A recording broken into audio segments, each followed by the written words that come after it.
अस्सलाम वालेकुम। हम पीएमपी की एपिसोड की पीएमपी सीरीज़ की हमारी थर्ड क्लास के साथ आपका होस्ट उस्मान हाजिर है। लास्ट में हम इसका रिकैप कर लेते हैं, जो शॉर्ट रिकैप कर लेते हैं जो हमने अब तक क्लास 1 और 2 में हमने जो चीज़ें जो डिस्कस की। हमने क्वालिफ़िकेशन क्राइटेरिया डिस्कस किया कि जो ग्रेजुएशन आपके पास 4 इयर्स का ग्रेजुएशन होना चाहिए, आपके पास 1 to 3 इयर्स का प्रोजेक्ट का बैकग्राउंड होना चाहिए और 35 पीडीयू का सर्टिफिकेट आपके पास होना चाहिए। एग्ज़ाम क्राइटेरिया हमने इसके अंदर डिस्कस किया कि 180 क्वेश्चंस आते हैं, जिसको अटेम्प्ट करने के लिए हमारे पास 230 मिनट्स होते हैं अलॉन्ग विद द 10 मिनट्स के 2 ब्रेक्स। और इसके जो कोर्स की जो स्टैंडर्ड बुक है वो अभी हमारे पास पीएम बुक 7 एडिशन पे के हवाले से हमारे पास अभी है। इसकी सर्टिफिकेशन इंटरनेशनल यूएस बेस्ड है, जो वर्ल्ड वाइड होती है। उसके अलावा हमने जो क्लास 2 में कुछ चीज़ें जो हमने डिस्कस की, वो हमने difference between efficiency and effectiveness discuss किया कि इफ़िशेंसी हमारे पास आउटपुट अपॉन इनपुट होता है और इफ़ेक्टिवनेस होता है कि जो आउटपुट होता है वो fall desired with in the specific limits किया है या नहीं किया। हमने इसके अंदर डिस्कस किया मैनेजमेंट क्या होती है, better way of doing things. और हमने फिर प्रोजेक्ट मैनेजमेंट डिस्कस किया। प्रोजेक्ट मैनेजमेंट हमारे पास आर्ट भी है और साइंस भी है, क्योंकि इसमें कुछ मेथडोलॉजीज़ फॉलो होती हैं जो कि साइंटिफिकल हैं, और कुछ आर्ट इस वजह से है कि इसमें इमोशनल इंटेलिजेंस और ड्यू डिलिजेंस और लीडरशिप और स्टेक होल्डर मैनेजमेंट, इस तरह की जो एस्पेक्ट्स यूज़ होते हैं वो बेसिकली आर्ट है। तो ये इसके अंदर हमारे पास प्रोजेक्ट मैनेजमेंट को में आर्ट और साइंस दोनों चीज़ों को हमें मतलब का कॉम्बो है। और इसमें हमने टूल्स देखे कि हमारे पास जीरा है, हमारे पास माइक्रोसॉफ्ट के भी टूल्स हैं। और हमने फिर उसमें देखा कि हमारे पास जो डिफरेंसेस हैं, हमारे पास प्रोजेक्ट के, मेंटेनेंस के, हमारे पास ऑपरेशंस के, इनमें क्या क्या डिफरेंस होते हैं। जैसे प्रोजेक्ट, जैसे कोई से भी चीज़ को, उस चीज़ को प्रोजेक्ट कह रहे होते हैं कि जो कि एक जिसका एक डिफाइंड टाइम लाइन है, मतलब जिसकी एक इनिशिएट और कंप्लीट की एक टाइम लाइन है, और उससे कोई यूनिक आउटपुट जनरेट हो रहा है, एक यूनिक वैल्यू जनरेट हो रही है, वो उसको प्रोजेक्ट कर रहे होते हैं। मेंटेनेंस ऑपरेशंस जो होते हैं वो हमारी रूटीन एक्टिविटीज़ होती हैं जो हम कर रहे होते हैं। मेंटेनेंस के अंदर हमने देखा है कि करेक्टिव, प्रेडिक्टिव और प्रिवेंटिव मेंटेनेंसेस होती हैं।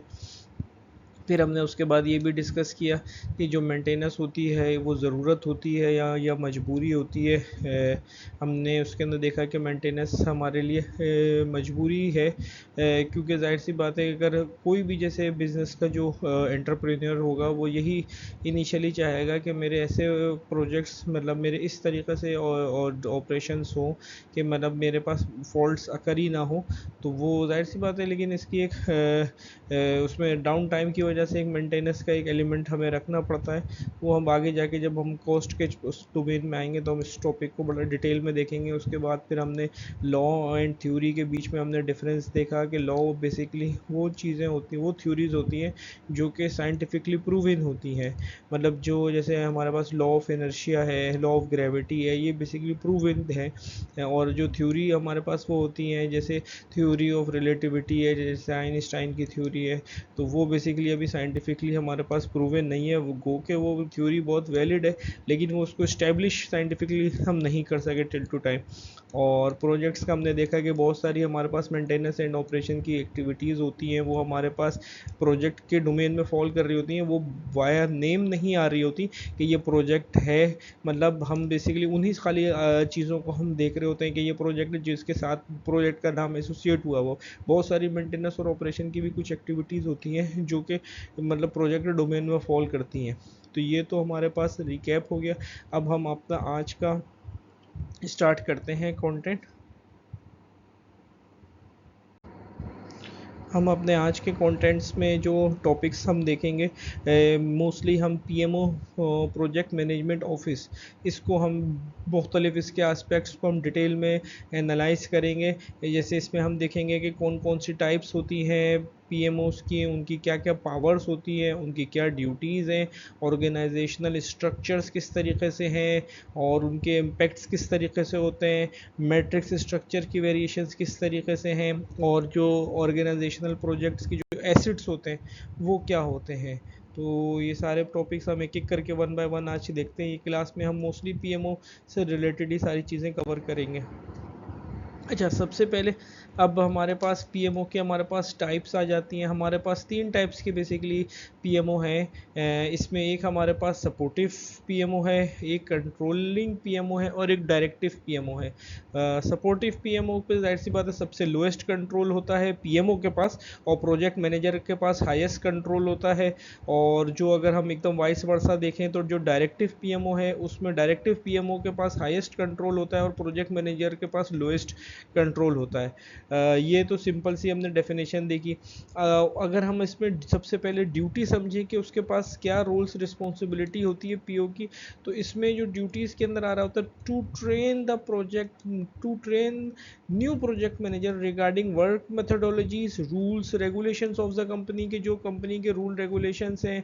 जाहिर सी बात है, देखो कुछ तो इंटरनेशनल रूल्स हैं, जैसे पाकिस्तान में अगर नेपरा है जो वो उनके तो रूल्स रेगुलेशन हमें फॉलो करते हैं, लेकिन साथ साथ हर कंपनी के अपने भी रूल्स रेगुलेशन मेथडोलॉजीज होते हैं कि वो मतलब उसको प्रोवाइड करे और फिर provide relevant documentations to project like previous project documents. तो ये रिपोजिटरी की जो जॉब है ये बड़ी इंपॉर्टेंट होती है, क्योंकि जैसे अब कोई भी कंपनी का जैसे प्रोजेक्ट मैनेजर होता है तो उसमें उसको लाजमी रिक्वायरमेंट पड़ती है, जैसे कि उसको स्केजुलिंग में, कॉस्ट में, मुख्तलिफ चीज़ों के अंदर उसको कि जैसे इससे मिलते जुलते अगर प्रोजेक्ट माजी में हुए थे तो जैसे अगर उसे प्रोजेक्ट मैनेजर है उसको अगर अब एकदम टाइमलाइन देनी है कि कोई प्रोजेक्ट आया कि भाई ये प्रोजेक्ट कितने दिन में होगा, डायरेक्ट बंदा जो सवाल पूछता है कंज्यूमर, तो वो अगर वो उसको रिपोजिटरी से जाएगा, उसके डॉक्यूमेंट्स निकालेगा जो उससे रेलिवेंट प्रोजेक्ट का जो स्कोप जो अपने माजी में करा होगा उससे देखकर एक अप्रोक्स हम उसके अंदर टाइमलाइन दे सकते हैं कि ये प्रोजेक्ट हमारे पास इतनी टाइमलाइन के अंदर अप्रोक्स हमारे पास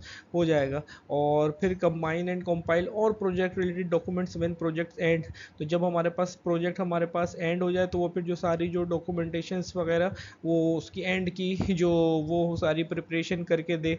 तो मतलब बेसिकली पीएमओ को अगर जेनरिक वे में देखें तो पीएमओ एक सपोर्टिंग फंक्शन है जो प्रोजेक्ट मैनेजर को सपोर्ट करता है। लेकिन इसकी 3 अदर टाइप्स हैं जो कि मार्केट में कोई हमने अलग से नहीं होता कि किसी कंपनी में डिफाइन होता है कि इसके अंदर पीएमओ हमारे पास सपोर्टिव है, कंट्रोलिंग है, डायरेक्टिव है।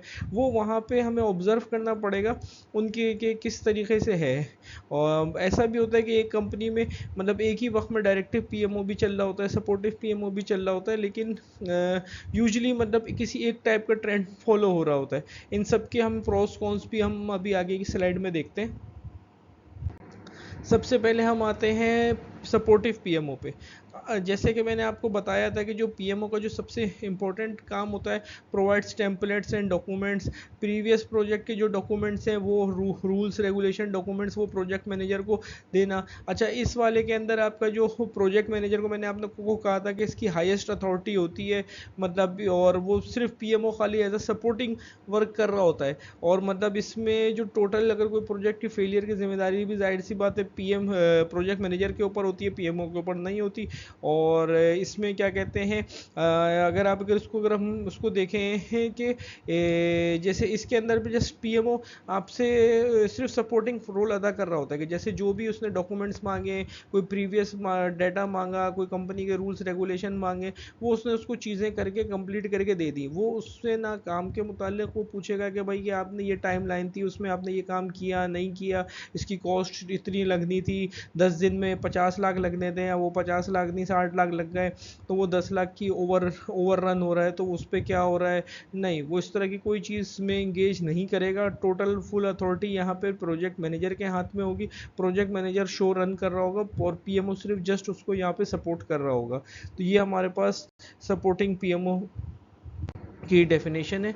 और उसके बाद हमारे पास आता है कंट्रोलिंग पीएमओ। कंट्रोलिंग पीएमओ भी somehow similar to the supporting PMO, but only difference here इसके क्या कहते हैं कंट्रोलिंग पीएमओ उसको मॉनिटर भी कर रहा होता है। और अगर कोई इस तरह की जैसे डिस्क्रिपेंसीज जैसे होती हैं कि जैसे अगर वो स्केजुलिंग में बिहाइंड चल रहा है प्रोजेक्ट, या मिसाल के तौर पे कॉस्ट में ओवर रन चल रहा है, इस तरह की जो चीज़ें होती हैं वो उसको मॉनिटर करके वो आगे रिपोर्ट करता करता है।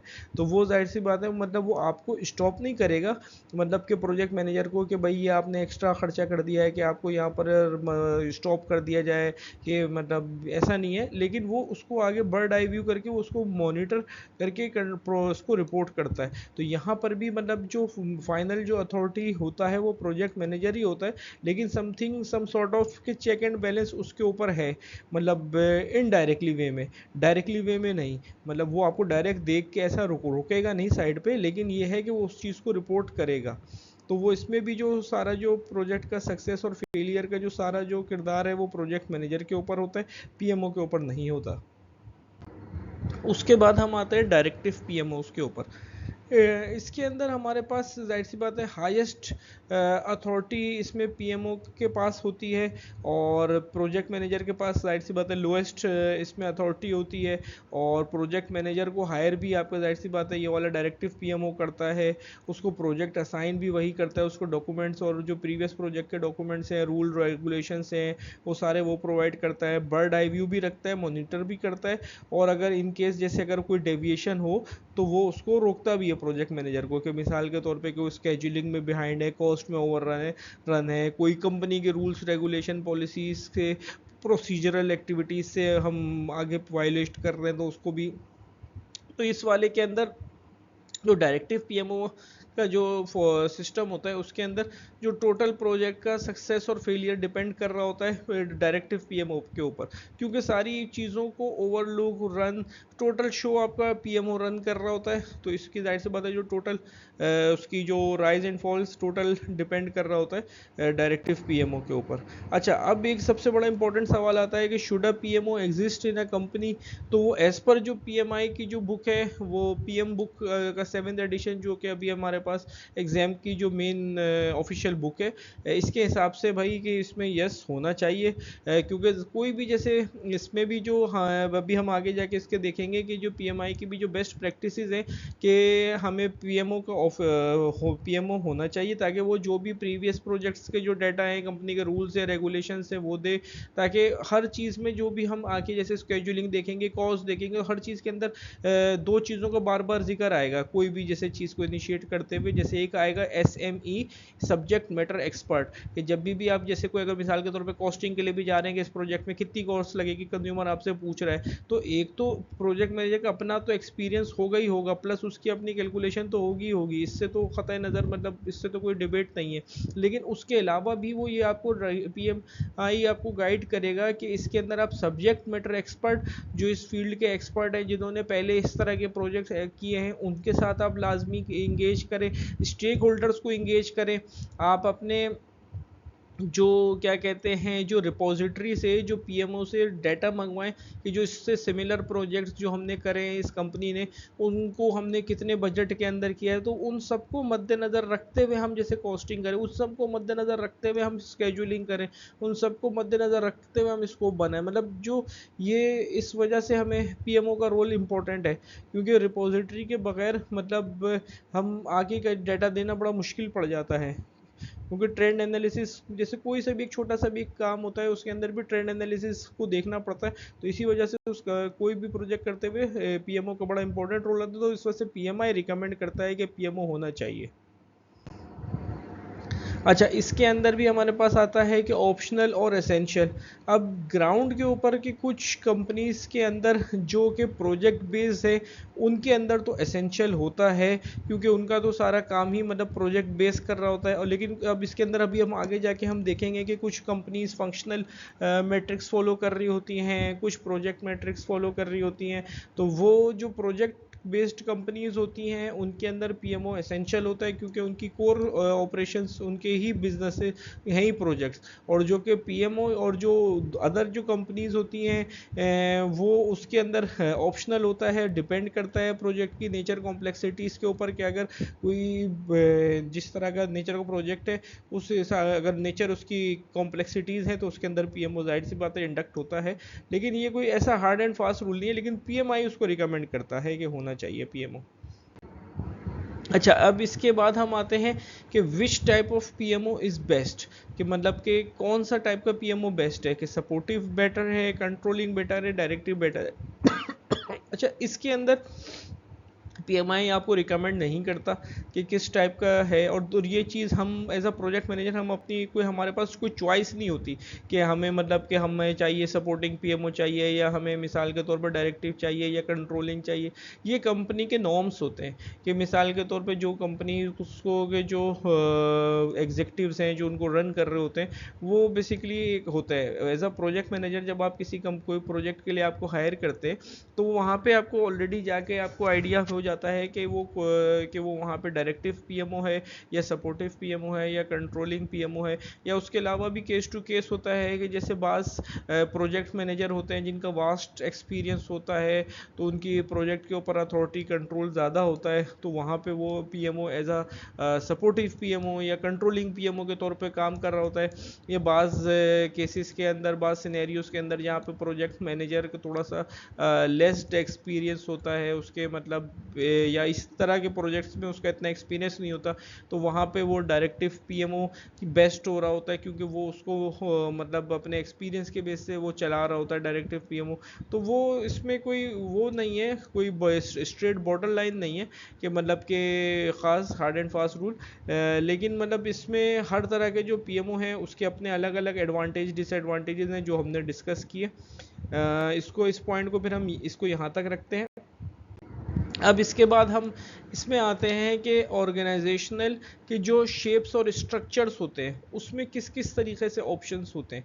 एक होती है हमारे पास फंक्शनल ऑर्गेनाइजेशन जिनमें मतलब हमारे पास जैसे मुख्तलिफ तरीके के डिपार्टमेंट्स बने हुए होते हैं। ठीक है, एक है हमारे पास प्रोजेक्ट ओरिएंटेड जो बेसिकली काम ही जैसे कुछ कंपनीज ऐसी होती हैं जैसे श्नाइडर है जो प्रोजेक्ट्स कर रही होती है और भी बहुत सारी कंपनीज हैं जो प्रोजेक्ट्स कर रही होती है स्पेसिफिक। और मैट्रिक्स होती है जो समहाउ मतलब कॉम्बो होती है मतलब जो प्रोजेक्ट्स भी कर रही होती है और जिनके फंक्शनल डिपार्टमेंट्स भी होते हैं। इनको हम अगर इसको देखें कि organisational structures influence the project manager role level of authority in an organization in order to manage different aspects of a project resource communication etc. To whom the project manager will go, organization structure will dictate this. There are three types of common organizational structure। Functional के अंदर हमारे पास सबसे ज़्यादा most common type होती है जो हमारे पास पूरी दुनिया में यूज़ हो रही होती है फंक्शनल ऑर्गेन जो बेसिकली हमारे पास कोई जिनकी कोर प्रोजेक्ट्स नहीं होते। जैसे मिसाल के तौर पे अगर हम पाकिस्तान के अंदर बात करें तो जैसे कि इलेक्ट्रिक है, अगर इलेक्ट्रिकल साइड पे अगर हम बात करें या मिसाल के तौर पे और भी बहुत सारी इदारे हैं तो उनके मतलब वो प्रोजेक्ट्स कर ज़रूर रहे होते हैं लेकिन उनका कोर बिजनेस उनका प्रोजेक्ट नहीं होता, वो उसको सपोर्टिव के लिए काम कर रहे होते हैं। Functional organizations are grouped by area of specialization within the functional area such as marketing, finance, HR. Projects generally occur with a single department. When you see functional in the exam, think the silo. मतलब इसमें simple सा है कि भाई कि जब भी यानी कि ये एक अपने एक बंद डब्बे में काम कर रहे होते हैं फंक्शनल डिपार्टमेंट। कोई भी जैसे अगर उसका कम्युनिकेशन होगी तो वो विद इन द डिपार्टमेंट होगी, डिपार्टमेंट से बाहर कुछ भी नहीं होगा। अगर प्रोजेक्ट अगर आता भी है यहाँ पर तो वो फंक्शनल आपका वो काम करेगा, वो करके वो दे देगा। लेकिन इसमें जाहिर सी बात है हमने इसमें एक नीचे देखे एक लो लिखा हुआ है पावर प्रोजेक्ट की पावर। तो इसमें लो इसी वजह से है क्योंकि यहाँ पे प्रोजेक्ट मैनेजर की सबसे लोएस्ट पावर होती है क्योंकि फंक्शनल में ठीक है वो प्रोजेक्ट मैनेजर प्रोजेक्ट को लीड कर रहा है लेकिन वो वहाँ पे उसका फंक्शनल मैनेजर अपना भी बैठा हुआ है जो अपने इसके अलावा भी आपके प्रोजेक्ट के अलावा भी वो 10 और भी चीज़ें कर रहा है। तो उसके लिए आपके प्रोजेक्ट की इंपॉर्टेंस वो नहीं है कि क्या कहते हैं उसके लिए एक रूटीन ऑपरेशन है, एक मतलब रूटीन ऑपरेशन है उसके लिए। जबकि आपके लिए सारी जो स्केजुलिंग और सारी चीज़ें आपके लिए डिपेंड है क्योंकि आपसे जो भी कंज्यूमर है वो डायरेक्ट है, वो आपसे हर चीज़ की अपडेट ले रहा है। तो इसके अंदर ये होता है कि जब हमारे पास प्रोजेक्ट ख़त्म हो जाता है तो जो फंक्शनल के जो बंदे जो प्रोजेक्ट के ऊपर एलोकेट होते हैं वो वापस अपने डिपार्टमेंट को ज्वाइन कर लेते हैं और वो अपने रूटीन के वर्क एक्टिविटीज़ के ऊपर आ जाते हैं। अच्छा, और जो प्रोजेक्ट ओरिएंटेड जो कंपनीज होती हैं वो एंटायर कंपनी ही ऑर्गेनाइज्ड यानी कि बाय प्रोजेक्ट्स, मतलब जो इनका कोर बिजनेस प्रोजेक्ट्स होता है। और यहाँ पे जो प्रोजेक्ट मैनेजर होता है उसके फुल कंट्रोल और फुल अथॉरिटी होती है। वही मतलब आपका जो ह्यूमन रिसोर्स एचआर को भी वही सिलेक्ट करेगा, टीम मेंबर्स को भी वही हायर करेगा, और मतलब सारा टोटल मतलब जो भी प्रोजेक्ट का है सब कुछ उसके अंडर में है प्रोजेक्ट मैनेजर के। और लेकिन उनके पास अब यहाँ पर अब एक चीज़ आती है कि वंस द प्रोजेक्ट ओवर, मतलब अब उनके पास ये वाला लग्जरी नहीं होती कि वो अपने जैसे फंक्शनल वाले में हमने देखा था कि वो अपने रिटर्न अपने डिपार्टमेंट में चले जाते हैं। अब यहाँ प्रोजेक्ट ख़त्म हो गया तो ख़त्म, मतलब अब आपके पास मतलब कोई वापस जाने का आपके पास रास्ता नहीं होता कि भाई जाहिर सी बात है एचआर ने भी जो वो बंदे हायर किए वो प्रोजेक्ट ही के लिए हायर किए होते। प्रोजेक्ट ख़त्म हो गया, अगर कोई दूसरा प्रोजेक्ट नहीं है तो वो फिलहाल वो बंदे घर पे जाएंगे। और यहाँ पे जैसे जो कम्युनिकेशन का जो मीडियम होता है वो with in the project team members होता है। अच्छा, मैट्रिक्स जो स्ट्रक्चर होता है वो इन दोनों का कुछ कॉम्बो समझ लें। तो यहाँ पे बेसिकली जो इसके जो प्रोजेक्ट के जो मेंबर्स जो होते हैं वो दोनों को रिपोर्ट कर रहे होते हैं, फंक्शनल को भी कर रहे होते हैं और इसको भी कर रहे होते हैं, प्रोजेक्ट मैनेजर को भी कर रहे होते हैं। तो इसके अंदर मतलब भी एक मतलब टग ऑफ वॉर है कि क्या कहते हैं, जाहिर सी बात है अथॉरिटी दो बंदों में डिस्ट्रीब्यूट होती है तो उसमें बहुत सारे कॉन्स हैं। जाहिर सी बात है वो कभी किसी को वो बंदा बना रहा होगा, कभी किसी को बना रहा होगा। तो मैट्रिक तो इसमें हर कंपनी का अपना अलग अलग नॉर्म्स होते हैं। मोस्टली जो कंपनीज होती हैं दुनिया में वो फंक्शनल एग्जिस्ट करती हैं, और जो प्रोजेक्ट बेस्ड कंपनीज होती हैं वो प्रोजेक्ट ओरिएंटेड होती हैं। मैट्रिक्स भी मतलब आपके समहाउ एग्जिस्ट करता है। जैसे कि अगर इसकी एग्जांपल लें किसी कंपनी की, अब जैसे आईटी है, अब आईटी कोई प्रोजेक्ट कर रहा है, कोई मिसाल के तौर पे कोई सैप की कोई अपग्रेडेशन कर रहा है या कोई रोल आउट चला रहा है किसी सैप के किसी प्रोसेस का, तो वो आपके डिपार्टमेंट से भी कोई एक दो लोगों को इंगेज करेगा। लेकिन वो जो एक दो बंदे आपके डिपार्टमेंट से जाएंगे वो आपके फंक्शनल मैनेजर को भी रिपोर्ट करते हैं, मतलब वो आपका फंक्शनल मैनेजर भी उनको इंगेज कर रहा होगा अपने काम के लिए, उधर प्रोजेक्ट मैनेजर उसको अपने काम के लिए इंगेज कर रहा होगा। अब वो जो बंदा है जो इस प्रोजेक्ट के लिए एलोकेट हुआ है वो उसको इधर भी जवाब देना है और उसको उधर भी जवाब देना है, प्रोजेक्ट मैनेजर को भी जवाब देना है और अपना फंक्शनल मैनेजर को भी जवाब देना है। तो और वो अब जाहिर सी बात है वो भी पजल्ड होगा, तो वो भी एक बड़ा एक टफ सिचुएशन होती है। तो यूजुअली जो कंपनीज फिर हमारे पास ऑपरेट कर रही होती है वो फंक्शनल ऑपरेट कर रही होती है या प्रोजेक्ट ओरिएंटेड ऑपरेट कर रही होती है। अच्छा, अब इसके बाद हमारे पास हम आ जाते हैं मैट्रिक्स के ऊपर। जो हमने मैट्रिक्स जो देखा कि वीक मैट्रिक्स, बैलेंस मैट्रिक्स या स्ट्रॉन्ग मैट्रिक्स। तो जैसे कि नाम से जाहिर है कि वीक मैट्रिक्स में फंक्शनल मैनेजर के पास ज़्यादा अथॉरिटी होती है, वो बेसिकली शो रन कर रहा होता है, और प्रोजेक्ट मैनेजर को मतलब जाहिर सी बात है फुल अथॉरिटी यहाँ पे नहीं होती है और सबसे लोएस्ट अथॉरिटी होती है। बैलेंस मैट्रिक्स में होता है कि फंक्शनल मैनेजर और प्रोजेक्ट मैनेजर दोनों के पास इक्वल पावर शेयर कर रहे होते हैं, और स्ट्रॉन्ग मैट्रिक्स के अंदर ये होता है कि प्रोजेक्ट मैनेजर डोमिनेट कर रहा होता है ओवर द फंक्शनल मैनेजर। तो वो जो सारी जो आपके पास इसके अंदर मेरा एक सवाल भी है कि मतलब कि यहाँ पे कोई से भी जैसे कंपनी के अंदर हमारे पास जो मैट्रिक्स बेस ऑपरेट करती है वहाँ पे हमारे पास स्ट्रॉन्ग मैट्रिक्स होना चाहिए, बैलेंस मैट्रिक्स होना चाहिए, वीक मैट्रिक्स होना चाहिए। अगर आप कंपनी की प्रॉफिटेबिलिटी की अगर बात देखें तो वहाँ पे स्ट्रॉन्ग मैट्रिक्स होना चाहिए, क्योंकि प्रोजेक्ट बेसिकली पैसा अर्न कर रहा होता है आपका। तो वो प्रोजेक्ट जैसे हमारे पास एग्जीक्यूट होगा, तो वो अगर आपका प्रोजेक्ट मैनेजर के पास स्ट्रॉन्ग सारा कंट्रोल है तो वो उसकी कोशिश करेगा कि वो जो प्रोजेक्ट के जो हमने डिफाइंड स्केड्यूलिंग है, जो डिफाइन कॉस्ट है, जो डिफाइन स्कोप है, वो सारी चीज़ों को ज़्यादा बेटर वे में वो एग्जीक्यूट कर पाएगा with in the time lines या विद इन द बजट। तो इस वजह से ये स्ट्रॉन्ग मैट्रिक्स ज़्यादा प्रेफर होता है मैट्रिक्स बेस्ड ऑर्गेनाइजेशंस के अंदर।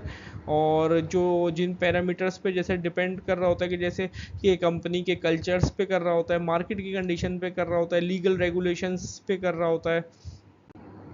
अच्छा, अब इसके बाद हम देखते हैं ऑर्गेनाइजेशनल प्रोजेक्ट्स एसेट्स, ओपीएस के नाम से ये मतलब चल रहे होते हैं। अब इसमें सिंपल सी चीज़ें कि ये जो हमने बात इनिशियल में करी थी कि जो पीएमओ का जो बेसिक जो कोर फंक्शन जो हमने कहा था कि वो डेटा प्रोवाइड करना प्रोजेक्ट मैनेजर को। तो इसमें डेटा में वो क्या क्या चीज़ें प्रोवाइड कर सकता है, वो टेम्पलेट्स गाइडलाइन प्रोवाइड कर सकता है, वो हिस्टोरिकल इन्फॉर्मेशन प्रोवाइड कर सकता है, वो लेसन लर्न्स प्रोवाइड कर सकता है, प्रोसीजर्स पॉलिसीज मतलब 3 P's मतलब ये वाली चीज़ें प्रोवाइड कर सकता है।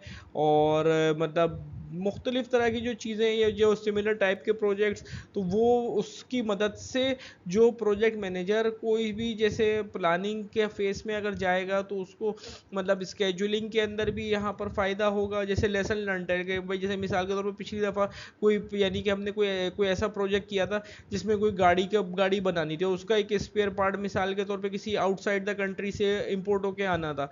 तो वो उसमें एक मिसाल के तौर पे वो क्या कहते हैं हार्बर पे मतलब कुछ इशू हुआ, उस वजह से वो आने में माल डिले हुआ, तो वो स्केजुलिंग हमारे पास आउट हुई टू अ सम डेज, मतलब 10 दिन से 5 दिन से। तो वो एक आपको जैसे लेसन लर्न यानी कि ये अगर डाटा मिलता है, तो अगर आपके पास भी कोई इस तरह का प्रोजेक्ट आता है जिसमें गाड़ी का कोई पार्ट मिसाल के तौर पे उस कंट्री से आना है या हार्बर के थ्रू आना है, तो आप भी वो उसको स्केजुलिंग में आप उसका एकोमोडेट करके आप सामने वाली जो कंज्यूमर को आप टाइमलाइन देंगे, तो वो ये इसका इस वजह से इसका फ़ायदा होता है। या मिसाल के तौर पे वो एडिशनल कोई कॉस्ट लग गई थी वहाँ पे जैसे लास्ट प्रोजेक्ट के अंदर, तो वो आप इसके अंदर अकोमोडेट करके देंगे कि भाई कि इसमें इतनी कॉस्ट का हमें बफर रखना पड़ेगा, क्योंकि लास्ट टाइम जो प्रोजेक्ट के डाटा के हिसाब से हम इतनी कॉस्ट हमें एडिशनल पड़ी थी। तो ये सारा डाटा मतलब हमारे पास से पीएमओ प्रोवाइड करता है। और इसके बाद जो हम अपने पास जो फाइनल जो एक एनालिसिस देख लेते हैं पीएमओ वर्सेस प्रोजेक्ट टीम। इसमें प्रोजेक्ट टीम्स हमारे पास बेसिकली एग्जीक्यूशन कर रही होती है, कोलैबोरेशन कर रही होती है और टास्क डिलीवरी कर रही होती है। और पीएमओ जो होता है प्रोजेक्ट मैनेजमेंट का ऑफिस, वो गवर्नेंस कर रहा होता है कि वो जो रूल्स रेगुलेशन पॉलिसीज ये सारी चीज़ों के अंदर रहते हुए एग्जीक्यूट हो रहा है या नहीं हो रहा होता, डॉक्यूमेंटेशन सारी कर रहा होता है और उसमें रिसोर्स का कंट्रोल देख रहा होता है। तो यहाँ पे हम आज का टॉपिक हम अपना एंड करेंगे। इसकी टॉपिक के अंदर हमने बेसिकली पीएमओ की मुख्तलिफ चीज़ें हमने डिस्कस की। अब इसके बाद हम जैसे आगे वाली कोई भी जैसे क्लास के अंदर हम पीएमओ को अलग से डिस्कस नहीं करेंगे, क्योंकि सारी जितने हमने इसमें मैं आपको क्लास को आज सम अप करके बता देता हूँ हमने जो जो चीज़ें डिस्कस की। इसके अंदर हमने टाइप्स ऑफ पीएमओज देखी कि हमारे पास 3 तरीके के पीएमओज हमारे पास थे। एक सपोर्टिव पीएमओ है, एक कंट्रोलिंग पीएमओ है और एक हमारे पास डायरेक्टिव पीएमओ है। सपोर्टिंग पीएमओ जस्ट हमें खाली रिपोजिटरी से जो भी जो डाटा है वो सारा प्रोवाइड कर रहा होता है, कंपनी के रूल्स रेगुलेशन पॉलिसीज़ और एल्स जो भी लेसन लर्न सारी चीज़ें प्रोवाइड कर रहा होता है। वो आप पे कोई चेक एंड बैलेंस नहीं रखता, वो वॉच नहीं करता, वो मॉनिटर नहीं करता, वो रिपोर्ट नहीं करता। वो अब आपका प्रोजेक्ट फेल हो सक्सेस हो, वो सारी जिम्मेदारी प्रोजेक्ट मैनेजर की है। और कोई प्रोजेक्ट के डेविएशन भी हो तो भी वो आपको नहीं रोकेगा। उसके बाद होता है कंट्रोलिंग पीएमओ। कंट्रोलिंग पीएमओ का रोल ये होता है कि वो आपको काम यानी कि वो उसका भी ये होता है कि सारी चीज़ें आपको प्रोवाइड करेगा प्रोजेक्ट से रिलेटेड जो भी रिपोजिटरी से जो आपको चाहिए। और लेकिन वो साथ में एक बर्ड आई व्यू भी रखेगा कि आपकी जो मॉनिटरिंग रखेगा, अगर इन केस अगर उसको लगता है कि आप कोई डेविएशन कर रहे हैं, कोई वायलेशन कर रहे हैं, कोई प्रोसीजरल वायलेट कर रहे हैं, तो वो आगे रिपोर्ट करेगा। मॉनिटर एंड रिपोर्ट उसका जो काम होता है। और जो थर्ड होता है वो डायरेक्टिव पीएमओ। डायरेक्टिव पीएमओ वाले केस में सबसे कम लोएस्ट पावर प्रोजेक्ट मैनेजर की होती है और हाईएस्ट पावर पीएमओ की होती है। वो बेसिकली डायरेक्ट कर रहा होता है, वो सारी चीज़ें लेके चल रहा होता है और सारी प्रोजेक्ट का सक्सेस फेलियर का डिपेंडेबिलिटी उसके ऊपर होती है। उसके बाद हमने डिस्कस किया कि हमारे पास पीएमओ होना चाहिए नहीं होना चाहिए, तो पीएम के बुक्स के हिसाब से हमें बताती है कि हमें पीएमओ हमारे पास एग्जिस्ट होना चाहिए। फिर उसके बाद हमने देखा कि क्या कहते हैं हमारे पास जो फंक्शनल मैनेजर्स जो हमारे पास जो कुछ कंपनीज होती हैं जो प्रोजेक्ट बेस्ड ऑपरेट हो रही होती हैं, कुछ कंपनीज जो होती हैं फंक्शनल बेस्ड ऑपरेट हो रही होती हैं, कुछ मैट्रिक्स बेस्ड ऑपरेट हो रही होती हैं। तो प्रोजेक्ट बेस्ड जो कंपनीज होती हैं उसमें जाहिर सी बात है जो हाईएस्ट कंट्रोल आपके पास प्रोजेक्ट मैनेजर के पास होता है, और जो फंक्शनल बेस्ड कंपनीज होती हैं उसमें लोएस्ट कंट्रोल प्रोजेक्ट मैनेजर के पास होता है। और मैट्रिक्स के अंदर भी हमारे पास स्ट्रॉन्ग मैट्रिक्स वीक मैट्रिक्स और आता है। तो इसके अंदर स्ट्रॉन्ग मैट्रिक्स जो होता है उसमें अंदर प्रोजेक्ट मैनेजर के पास हाईएस्ट कंट्रोल होता है ओवर द फंक्शनल मैनेजर। और वीक मैट्रिक्स के अंदर हमारे पास फंक्शनल मैनेजर के पास हाईएस्ट कंट्रोल होता है ओवर द प्रोजेक्ट मैनेजर। और इसके अंदर जाहिर सी बात है प्रोजेक्ट मैनेजर को स्केजुलिंग कॉस्ट और ये सारी चीज़ों को मतलब मैनेज करना बड़ा डिफिकल्ट होता है, क्योंकि जाहिर सी बात है जो उसको रिसोर्स प्रोजेक्ट के लिए काम करने के लिए दिया हुआ होता है वो फंक्शनल मैनेजर क्योंकि वो स्ट्रॉन्ग है तो वो ज़्यादा उसको डायरेक्ट कर रहा होता है। तो ये चीज़ें थी। और फिर हमने मतलब एंड में आके जो उसके प्रोस कॉन्स देखें, और हमने वो देखा कि डाटा के अंदर क्या क्या चीज़ें होती हैं, जैसे वो लेसन लर्न्स होते हैं, रूल्स रेगुलेशंस होते हैं, और प्रीवियस पर प्रोजेक्ट्स के डाटा होते हैं। तो यहाँ पर हम मतलब आके अपना फिर आज की क्लास एंड करते हैं। उम्मीद है कि आप लोग मतलब ये वाली चीज़ें समझेंगे, और अगर कोई भी जैसे कोई क्यूरी आए, कुछ आए, आप लोग कमेंट करें, मेरे चैनल को सब्सक्राइब करें, लाइक करें वीडियो सब पसंद आए तो।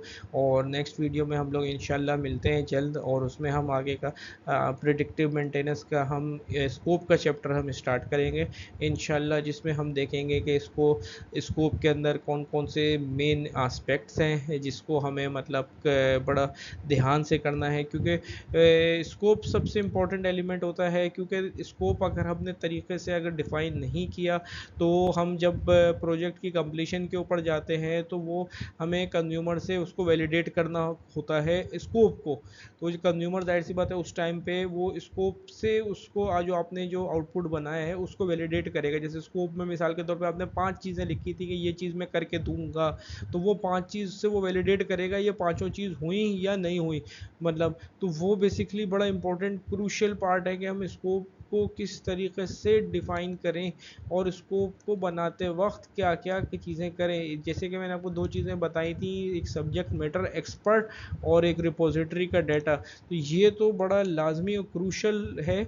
और जब हम इंशाल्लाह नेक्स्ट लेक्चर में हम देखते हैं स्कोप्स के चैप्टर से, तो आप लोग सब लोग कनेक्टेड रहिएगा इंशाल्लाह। सब्सक्राइब करें, बेल आइकन पे क्लिक करके रखें, और इंशाल्लाह जैसे नेक्स्ट वीडियो में मैं आपको पूरा स्कोप का चैप्टर स्टार्ट करता हूँ। और फिर हम जैसे ही स्कोप का चैप्टर कंप्लीट करेंगे, मैं आपको कमेंट्स में इसके ना न्यूमेरिकल्स और एमसीक्यूज़ में आपको देना शुरू करूँगा, ताकि आहिस्ता आहिस्ता हम सबका लर्निंग की एक कर्व बढ़े, और हम मतलब पीएम का जो पेपर सॉल्व करने के करीब पहुँचे। इंशाल्लाह जल्द मिलते हैं। अल्लाह हाफिज़।